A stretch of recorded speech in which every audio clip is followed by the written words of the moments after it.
कक्षा 12 हिंदी काव्य सुमित्रा नंदन पंत जी द्वारा रचित बापू के प्रति आज का हमारा नया शीर्षक है। इससे पहले आप नौका विहार पढ़े हैं, उसके बाद परिवर्तन भी था, लेकिन परिवर्तन जो शीर्षक था वो आपके सिलेबस से हटा दिया गया है। 30% जो कम किया गया है उसके अंतर्गत परिवर्तन को भी रखा गया है। ठीक है, तो बापू के प्रति शीर्षक का पहले मतलब समझ लीजिए। बापू कौन थे? महात्मा गांधी। बापू किसने नाम दिया? पंडित जवाहरलाल नेहरू। तो उनके प्रति यहाँ श्रद्धा व्यक्त किया गया है उनके गुणों का बखान किया गया है, उनके शरीर के सौंदर्यताओं का भी वर्णन किया गया है। अब आप ये सोच रहे होंगे कि लोगों के द्वारा सुनने में आता है कि गांधी जी कुरूप थे, सुंदर नहीं थे। बिल्कुल सत्य है, लेकिन हमारे विचार से गांधी जी बहुत ही सुंदर थे। क्यों? क्योंकि उनका व्यक्तित्व अच्छा था, वो गुणवान व्यक्ति थे, महान व्यक्ति थे। इंसान बाहरी सुंदरताओं से सुंदर नहीं होता है, बल्कि अपने अच्छे व्यक्तित्व से सुंदर होता है, अपने अच्छे कर्म से, अपने अच्छे गुण से सुंदर बनता है। तो मेरे विचार से बहुत ही वो सुंदर व्यक्ति थे। कौन? गांधी जी। तो चलिए देखते हैं गांधी जी के बारे में। तुम मांसहीन तुम रक्तहीन है, आस्ति शेष तुम आस्तिहीन, तुम शुद्ध बुद्ध आत्मा केवल, हे चिर पुराण हे चिर नवीन, तुम पूर्ण इकाई जीवन की, तुम मांसहीन तुम हो रक्त अस्थि, निर्मित जिनसे नवयुग का तन, तुम धन्य तुम्हारा निस्वार्थ त्याग, है विश्व भोग का वर साधन, इस भस्म काम तन की रज से, जग पूर्ण काम नौ जग जीवन, बिनेगा सत्य अहिंसा के, ताने बानों का मानवपन, तुम मांसहीन तुम रक्तहीन है, अस्थि शेष तुम अस्तिहीन। चलिए अब इसके हम कठिन शब्दों का अर्थ देखते हैं, फिर प्रसंग, उसके बाद व्याख्या। जहाँ तक हम पढ़े हैं वहाँ से वहाँ तक आदि अंत आप लिखेंगे, उसके बाद प्रसंग, फिर व्याख्या। संदर्भ भी लिख लीजिएगा।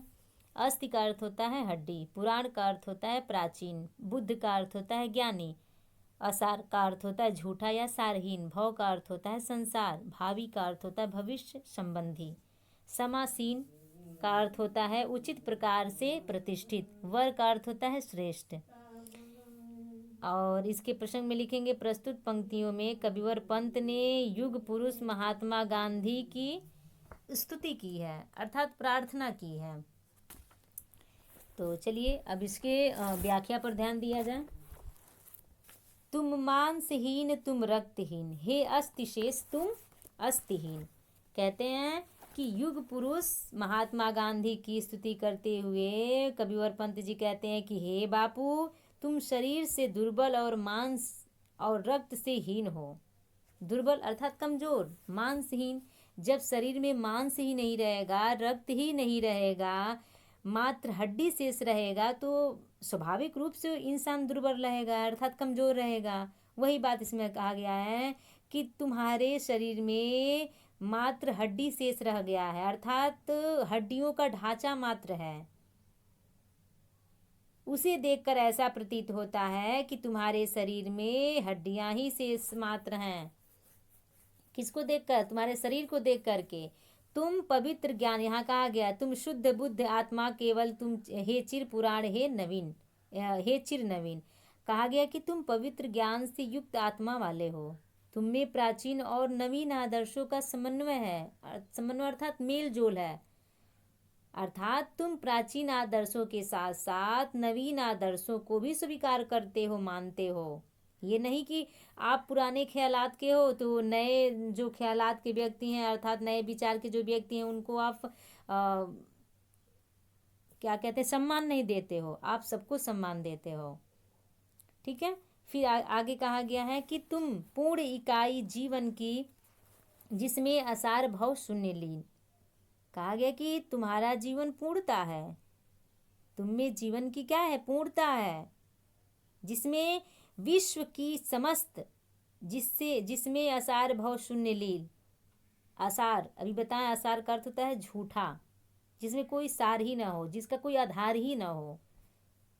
शून्य, शून्य बिल्कुल कुछ भी ना हो। भव अर्थात संसार।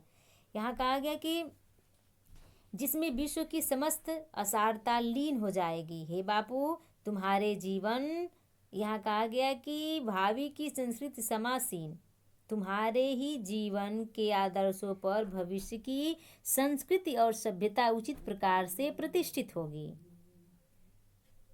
समासीन अर्थात उचित प्रकार से प्रतिष्ठित होगी। किससे? तुम्हारे ही जीवन के आदर्शों पर। भविष्य, आने वाला जो भविष्य समय है, तुम्हारे ही संस्कृति और सभ्यता से उचित प्रकार प्रतिष्ठित होगी। ठीक है। आसान है, कठिन नहीं, समझने का प्रयास कीजिए। आगे देखिए, कहा गया है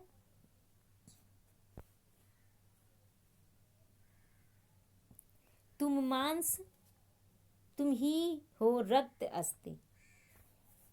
अर्थात जिस प्रकार मांस, रक्त, हड्डियों से शरीर का निर्माण होता है, निर्मित जिससे नवयुग का तन, उसी प्रकार तुम्हारे सद आदर्शों से, अच्छे आदर्शों से नवयुग का निर्माण होगा।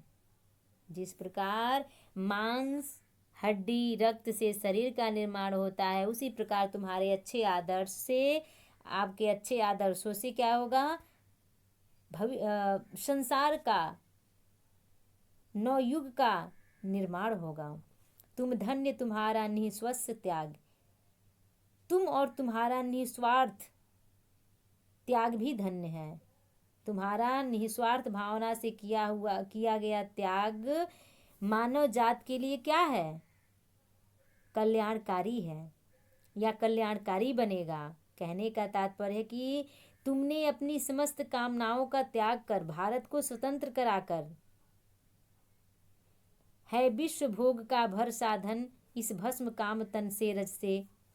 यहाँ बहुत अच्छी बात कही गई है। रजमन धूल होता है, कह रहे हैं इसमें कि तुमने क्या किया है, भारत को स्वतंत्र करवाकर और भारतीयों को स्वतंत्र करवा दिए। जब भारत स्वतंत्र होगा तो निश्चित रूप से जो हमारे गुलाम थे, हमारे देश में रहने वाले लोग, वो भी उस गुलामी के जंजीरों से बाहर निकल गए और स्वतंत्र हो गए।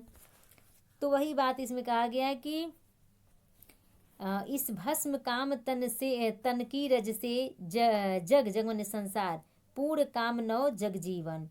यहाँ कहा गया है कि यह नवीन जगत, यह नया जगत संसार अब अपनी इच्छाओं और भावनाओं को भस्म करके अर्थात जला करके उसकी धूल से सत्य और अहिंसा के सिद्धांत को प्राप्त करेगा। बीनेगा सत्य अहिंसा के ताने बानों से मानवपन।